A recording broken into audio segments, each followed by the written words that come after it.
To the second lecture in DC machines, we are going to look at the DC generator and its types. So I'm not drawing any circuit diagram or any characteristics here. I'm showing only the formula. Like you can easily get these things if you put diagram in front of you. So basically the EMF equation of a DC generator is pi z and p by 60A. What is this pi here? That is the flux. Then what is Z? The pi is flux per pole. Okay, and Z is the number of conductors, N is the speed, and P is number of poles divided by 60A. So that A is number of parallel paths, armature parallel paths, and based upon lap winding and wave winding, it is going to vary, as I said in the first lecture. Right. So what is the value of A for lap winding? It is number of poles, whereas for wave winding, it is always 2. Number 2. Okay, so coming to the types of DC generators, there are shunt generators and series generators, basically or broadly.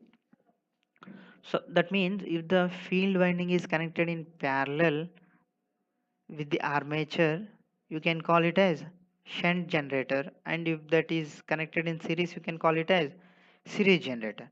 So in case of shunt generator, the flux generated or which is going to lead to the EMF generation is proportional to the shunt current. That means the current through the shunt winding. Similarly, here in case of series also, it is proportional to ISC, that is the current flowing through the series winding. But here in case of shunt generator, current, the load current will be equals to armature current minus shunt current. Right, but in case of series, as load, armature and series winding, which is a field winding, all are connected in series, all are equal. That is the main difference here. Okay, and if you write the KVL equation, you will get the terminal voltage Vt is equals to or V equals to generator voltage minus IARA. But here in case of series, as there are two resistances, one is armature and one is of series windings resistance, you will get two drops in case of series. That is terminal voltage V equals to generator voltage, generated voltage minus IARA minus ISC RSC. Okay, and one important point regarding the number of turns is that the shunt field winding is going to have more number of turns and high resistance.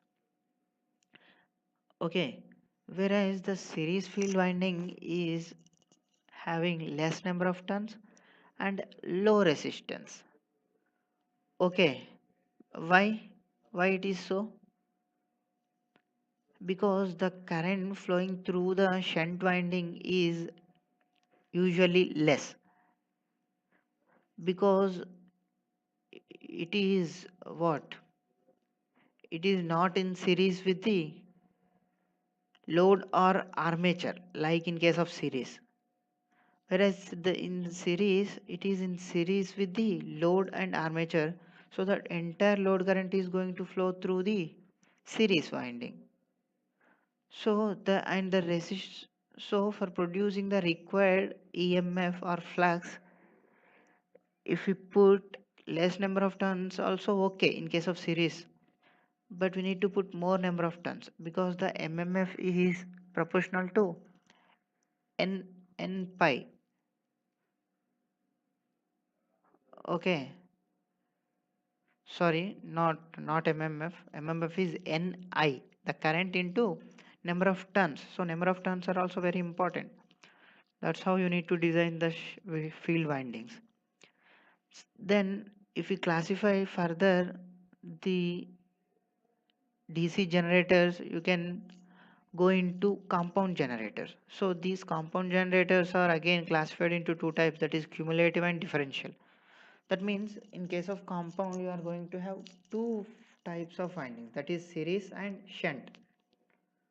Okay, based upon their connection, they are divided into cumulative and differential. Suppose if their both field fluxes are adding each other, for giving resultant flux, that is known as cumulative. Suppose if series winding is opposing the shunt flux which was produced by shunt field, that is known as differential. The name itself is saying differential, that means difference. Okay, right.